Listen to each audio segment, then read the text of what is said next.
Welcome to the Ghost Geeks. I am Chad, and today we start our three-part series on the structured light sensors, better known to investigators as the SLS camera. Being able to detect changes in our environment is nothing new. Humans have been building devices to capture data for most of our history. Even prehistoric man had sensors.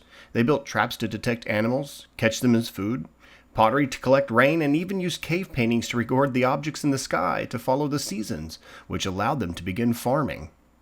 As technologies allowed for more complex sensors, data capture, and of course computers, we ended up here with the structured light sensor.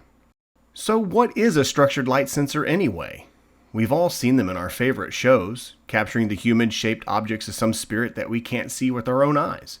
But how does it work? Well, the SLS is rather simple in concept, and the basic function is in the name. The sensor uses a structured light pattern to recognize changes in the environment. And there you go. That's it. And I'm sure I've answered all of your questions. Okay, let's dive into this sensor a little deeper and jump to a visual of how this technology actually works. The structured light sensor requires at least one projector and one camera to function. The more detailed the projector and resolution of the camera, or multiple cameras, increases the level of detail the system can capture. Let's look at this square. Our projection system paints the object in a known and fixed pattern, as we see here. From the front, it just looks like a grid.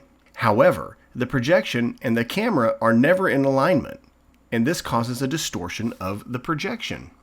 So now, when we look at our projection onto a simple object like this column, we can see that the offset in the camera and the projection reveals abundant information about the shape of this object in the path of our projector. Let's jump over to the camera view of our SLS camera and see if we can identify the components and get a little more understanding of how this system works. The Kinect SLS sensor from Microsoft is the most common device used to make the SLS camera systems.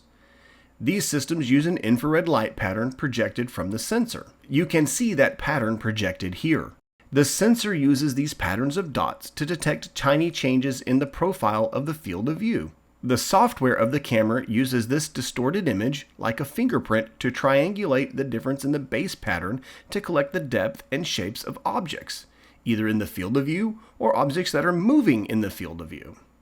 So now let's watch the SLS camera at work.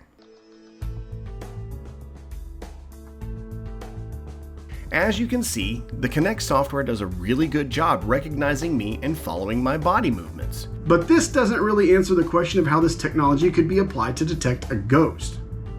Or does it? Be sure to comment with your ideas and theories on how you think this technology works in paranormal investigations. We will dive deeper into this device in our deep dive video and reveal the answer to this question. Until then, I'm Chad, and remember, talk nerdy to me.